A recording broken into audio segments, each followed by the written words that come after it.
WhatsApp guys, एक बहुत ही bumper vacancy आप सभी के लिए आई है। डायरेक्ट 5400 ग्रेड पे में आप जॉब कर सकते हैं। Direct 5400 grade pay direct recruitment आई है, समझ लीजिए। एसडीएम का ग्रेड पे आपको मिलेगा लेवल 10। ये देख लीजिए, आपके सामने साफ साफ मैं दिखा रहा हूँ, 5400 ग्रेड पे लेवल 10। ठीक है, और सेंट्रल गवर्नमेंट की जॉब है, ये भी बता दे रहा हूँ। सेंट्रल गवर्नमेंट की जॉब तो आप समझ लीजिए आपकी सैलरी कितनी बनेगी, 90-95 हज़ार आपकी सैलरी बनेगी। ठीक है, एग्रीकल्चर साइंटिस्ट रिक्रूटमेंट बोर्ड की तरफ से वैकेंसी आई है। एएसआरबी की एडमिनिस्ट्रेटिव ऑफिसर और फाइनेंस एंड अकाउंट्स ऑफिसर की वैकेंसी आई है। 5400 ग्रेड पे की जॉब है ये। और सिंपल सा मैं एक बात बता दे रहा हूँ, सिंपल सा ग्रेजुएशन मांगा है, सिंपल सा ग्रेजुएशन विद कंप्यूटर नॉलेज। हालांकि जो ये आपका फाइनेंस एंड अकाउंट्स है, इसमें भी ग्रेजुएशन मांगा है सिंपल सा, लेकिन जिसके पास सीए है, जिसके पास बीकॉम है, तो उनको प्राथमिकता दी जाएगी। लेकिन एडमिनिस्ट्रेटिव ऑफिसर सिंपल सा ग्रेजुएशन चल जाएगा। ठीक है, इंपॉर्टेंट बातें मैं आपको और बता देना चाहता हूँ। 23 जुलाई से फॉर्म फिल होना शुरू होगा, 23 अगस्त लास्ट डेट है। और खास बात इसकी ये है कि स्टेज 1 का इसका एग्जाम की डेट दे दिया है इन्होंने, 10 अक्टूबर को एग्जाम होगा स्टेज 1 का। ठीक है, एक बात आपको और बता रहा हूँ, एओ की 44 वैकेंसी है, एफएओ की 21 वैकेंसी है। अब 44 में से 17 यूआर की हो गई, ईडब्ल्यूएस की 4 हो गई, एससी की 7 हो गई, एसटी की 2 हो गई और ओबीसी की 14 हो गई। ठीक है, बाकी एफएओ में आप लोग देखिए सिंपल सा ग्रेजुएशन मांगा है। ठीक है, एक बात आपको और बताना चाहता हूँ, ये देखिए एडमिनिस्ट्रेटिव ऑफिसर के लिए क्वालिफिकेशन देख लीजिए। आपके पास ग्रेजुएट डिग्री होनी चाहिए, ग्रेजुएशन होना चाहिए, 55% नंबर होना चाहिए, 55% मार्क्स होना चाहिए।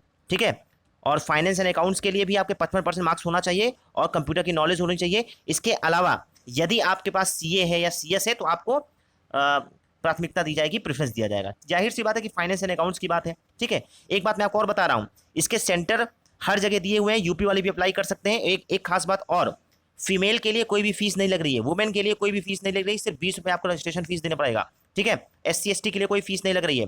ओबीसी ईडब्ल्यूएस और जनरल कैटेगरी वालों के लिए 20 रुपये registration fees, 480 examination fees, total 500 रुपये लगेगा। ठीक है, आप लोग दोनों फॉर्म अप्लाई कर सकते हैं। अगर वुमेन दोनों फॉर्म अप्लाई करेंगी तो सिर्फ 40 रुपये लगेगा, 20-20 रुपये। ठीक है, 20 रुपये आपका एफएओ का लगेगा, 20 रुपये आपका एओ का लगेगा, तो टोटल 40 रुपये आपकी रजिस्ट्रेशन फीस लगेगी। उसके अलावा एग्जाम फीस कोई नहीं लगेगी। ठीक है, तो फीमेल के लिए बहुत अच्छी अपॉर्चुनिटी है कि आपकी फीस नहीं लग रही है। और यूआर, ओबीसी और ईडब्ल्यूएस वाले अगर दोनों फॉर्म अप्लाई करना चाहते हैं तो आपको 1000 रुपये देना पड़ेगा। ठीक है, ये इंपॉर्टेंट बातें मैंने बता दी है। आप लोग चैनल सब्सक्राइब कर दीजिए, क्योंकि देखिए इसमें मेहनत लगती है। ठीक है, आप लोग के लिए समय निकाल के मैं वीडियो बना रहा हूँ, अच्छे अच्छे वीडियोस, तो आप लोग भी मोटिवेट करने के लिए हमारा चैनल ज़्यादा ज़्यादा सब्सक्राइब करें। एक खास बात मैं आपको और बताना चाहता हूँ, देखिए इसकी डेट क्या है, कट ऑफ एज क्या है। देखिए 21 से लेकर 30 ईयर्स, अगर आप जनरल कैटेगरी के हैं तो 21 साल से 30 साल तक के लोग अप्लाई कर सकते हैं। ठीक है, और इसका पैटर्न बिल्कुल पीसीएस की तरह है, बिल्कुल पीसीएस की तरह। अगर आप लोग पीसीएस की तैयारी कर रहे हैं तो आप लोग इस एग्ज़ाम को क्वालिफाई कर सकते हैं। और देखिए खास बात मैं बताना चाहता हूँ, सेंटर कहाँ कहाँ जाएगा। देखिए टीयर 1 का सेंटर आपका यूपी में सिर्फ लखनऊ जाएगा। ठीक है, तो यूपी वाले अप्लाई कर सकते हैं। देखिए सिर्फ लखनऊ जा रहा है यूपी में। ठीक है, दिल्ली वालों के लिए दिल्ली जाएगा। ठीक है, हर राज्य की राजधानी में जा रहा है। अब देखिए मेंस का सेंटर कहाँ जा रहा है, मेंस का सेंटर यूपी में सिर्फ बनारस में रहेगा, सिर्फ बनारस, वाराणसी। ठीक है, इसके अलावा मैं आपको स्कीम बता दे रहा हूँ, स्कीम मतलब आपको मैं बता दे रहा हूँ पैटर्न क्या है, एग्जाम पैटर्न। देखिए टीयर 1 एक आपका एग्जाम होगा, वो 200 नंबर का होगा। ये देखिए टीयर 1 का एग्जाम 200 नंबर का होगा। और क्या क्या आएगा, जनरल नॉलेज आएगी, रीजनिंग आएगी, मैथ्स आएगी, और लैंग्वेज में ही या तो हिंदी या तो इंग्लिश, दोनों में से आपको चॉइस करना है। ठीक है, तो जिन भी कैंडिडेट्स को, यूपी वाले कैंडिडेट की अक्सर इंग्लिश कमज़ोर होती है, ठीक है, तो आप लोग हिंदी लैंग्वेज सेलेक्ट कर सकते हैं, हिंदी माध्यम, और अपना ग्रामर में नंबर मार सकते हैं। ठीक है, तो ग्रामर 50, जो आपका हिंदी लैंग्वेज है या इंग्लिश लैंग्वेज है, 50 क्वेश्चन इसके आएंगे, जीके के 50 क्वेश्चन आएंगे, और रीजनिंग के 50 क्वेश्चन आएंगे, और मैथ्स के 50 क्वेश्चन आएंगे। और एक बात आपको और बता रहा हूँ, टीयर 1 जो आपका होगा ये फाइनल मेरिट में नहीं जुड़ेगा, ये सिर्फ क्वालिफाइंग होगा। जैसे आप लोग जानते होंगे यूपीएससी में और पीसीएस में जो प्री होता है वो केवल क्वालिफाइंग होता है। ठीक है, उसका कट ऑफ फाइनल में नहीं जुड़ता है। ठीक है, अब देखिए टीयर 2 जो आपका डिस्क्रिप्टिव होगा 600 नंबर का होगा, 4 पेपर होंगे।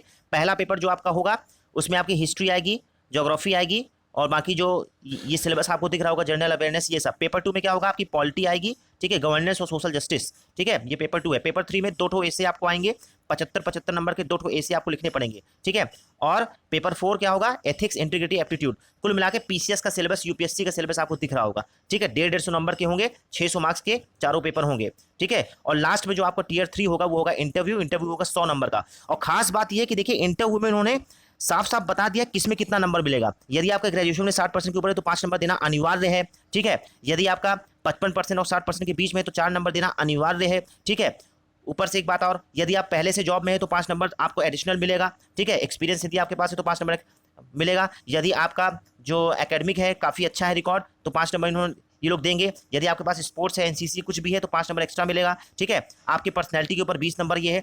तो उन्होंने हर चीज़ को डिवाइड किया हुआ है। ठीक है, कि ये लोग इंटरव्यू में नंबर कैसे डिवाइड करेंगे। ठीक है, तो आप लोग लिए बहुत अच्छा मौका है भाई। मुझे तो ये फॉर्म बहुत अच्छा लगा है, क्योंकि देखिए डायरेक्ट 5400 यदि आपको मिल रहा है और सिंपल सा ग्रेजुएशन मांग रहा है, और देखिए आप लोग पीसीएस की तैयारी कर ही रहे हैं, तो एटलीस्ट आप लोग अप्लाई करिए। और ऊपर से फीमेल के लिए देखिए, जनरल की तो फीस आपको पता है, बॉयज़ की तो 500 फीस लग रही है, लेकिन फीमेल के लिए फीस लग ही नहीं रही है, 40 रुपये से रजिस्ट्रेशन फीस लग रही है। आप लोग दोनों फॉर्म अप्लाई कर सकते हैं। ठीक है, ये देखिए एक बार आप लोग एज देख लीजिए, 21 साल से लेकर 30 साल तक, और 23 अगस्त इन्होंने कट ऑफ डेट मानी है। ठीक है, 23 अगस्त, तो 21 से 30 साल यूआर कैटेगरी के लिए। बाकी एससी के लिए आपको पता है, एससी एसटी के लिए 5 साल रिलैक्सेशन है, ओबीसी के लिए 3 साल का रिलैक्सेशन है। ठीक है, तो ये मैंने आपको दिखा दिया है। और जो ये एडवर्टीजमेंट है मैं अपने टेलीग्राम चैनल पर डाल दिया हूँ। टेलीग्राम चैनल की लिंक डिस्क्रिप्शन बॉक्स में दी हुई है, तो आप लोग इसको पढ़ सकते हैं, अप्लाई कर सकते हैं। जरूर इसको अप्लाई करिए, क्योंकि बहुत ही बेहतरीन स्टैंडर्ड है इसका। बहुत जल्दी ये एग्जाम कंडक्ट करा लेगा, 6-7 महीने में समझ लीजिए ये पूरा प्रोसेस कंप्लीट कर देगा। मैं इतना बता दे रहा हूँ कि मई तक ये फाइनल रिजल्ट दे देगा, मई 2022 तक ये फाइनल रिजल्ट दे देगा। तो आप लोग इसको अप्लाई कर सकते हैं। फीमेल तो कर ही सकती हैं, क्योंकि देखिए पढ़ाई आपको पीसीएस के लिए भी करनी है, आरओ आरओ के लिए भी करनी है, तो इसकी भी आप पढ़ाई करिए। और ऊपर से आपको सेंट्रल गवर्नमेंट में 5400 ग्रेड पे पाने का मौका मिल रहा है। आप गस्टेड ऑफिसर बन रहे हो, second class first class officer आप बन रहे हो। प्रमोशन इसके बाद 6600 का होगा, फिर आप 7600 पे पहुंचोगे। ठीक है, 10 साल के अंदर, 15 साल के अंदर आप 7600 पा जाओगे। ठीक है, तो बहुत बड़ी बात है और बहुत अच्छी बात है कि डायरेक्ट वैकेंसी आ गई है।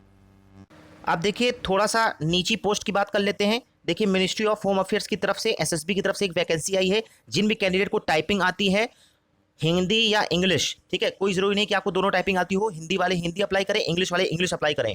हेड कांस्टेबल मिनिस्ट्रियल की पोस्ट आई है। आपको बंदूक लेके लड़ाई नहीं करना है, आपको सिर्फ ऑफिस में बैठना है। मिनिस्ट्रियल पोस्ट है, हेड कांस्टेबल आप बनेंगे। ठीक है, देखिए टोटल वैकेंसी 115, 47 यूआर की है, ईडब्ल्यूएस की 11 है, ओबीसी की 26 है, एससी की 21 है, एसटी की 10 है। ठीक है, आप लोग इसको अप्लाई कर सकते हैं। क्योंकि ये सेंट्रल गवर्नमेंट की जॉब है, तो आपका ओबीसी से लेकर सारी चीज़ें आपकी लगेंगी। ठीक है, लेवल 4 की जॉब है। ठीक है, तो कुल मिला के आप समझ सकते हैं कि 35,000 के आसपास आपकी सैलरी रहेगी। ठीक है, 30-35 हज़ार की सैलरी रहेगी, क्योंकि इसके अलाउंसेस काफ़ी अच्छे होते हैं। ठीक है, देखिए स्किल टेस्ट देख लीजिए। देखिए 18 से 25 साल आपकी उम्र होनी चाहिए। आपका इंटर होना चाहिए, इंटर पास किसी भी स्कूल से, किसी भी यूनिवर्सिटी से। ठीक है, और ये देखिए स्किल टेस्ट कंप्यूटर में 35 वर्ड पर मिनट इंग्लिश की टाइपिंग होनी चाहिए, या फिर 30 वर्ड पर मिनट हिंदी की टाइपिंग आपकी होनी चाहिए। ठीक है, ये आपको दिख रहा होगा। इसका भी एडवर्टीजमेंट मैंने अपने टेलीग्राम चैनल पर डाल दिया है, आप लोग इसको पढ़ सकते हैं, अपने हिसाब से डाल सकते हैं। जिन भी कैंडिडेट्स को जॉब की बहुत ज़्यादा नीड है। रिलैक्सेशन देखिए एससी एसटी वालों के 5 साल का लग ही रहा है। ठीक है, ओबीसी के लिए 3 साल का लग रहा है, एक्स सर्विसमैन वालों को 3 साल का भी लग रहा है। ठीक है, तो आप लोग इसको अप्लाई कर सकते हैं। इसका एडवर्टीजमेंट मेरे टेलीग्राम चैनल पर पड़ा है, लिंक डिस्क्रिप्शन बॉक्स में दी हुई है, तो आप लोग इसको अप्लाई कर सकते हैं। इस वीडियो में इतना ही। अगर आप चाहते हो कि मैं आपको ऐसे ही रेगुलर वीडियोस प्रोवाइड करूं, तो आप हमारे यूट्यूब चैनल को सब्सक्राइब कर सकते हैं, दोस्तों के साथ शेयर कर सकते हैं। आप चाहें तो हमारा टेलीग्राम चैनल भी ज्वाइन कर सकते हैं। मैंने टाइपिंग का सॉफ्टवेयर भी प्रोवाइड किया है। इसके अलावा स्टडी मटेरियल भी प्रोवाइड करता हूँ। आपका डेली वर्ड पावर मैं प्रोवाइड करता हूँ। जितना भी आपका सिलेबस है पीसीएस से लेकर आरओ एआरओ से लेकर सब मैं प्रोवाइड किया हूँ। सारी बुक्स मैंने प्रोवाइड की है, सब फ्री ऑफ कॉस्ट है। ठीक है, तो आप लोग हमारा टेलीग्राम चैनल भी ज्वाइन कर सकते हैं, और यूट्यूब चैनल को ज़्यादा से ज़्यादा शेयर करिए, सब्सक्राइब करिए। इस वीडियो में इतना ही। जय हिंद।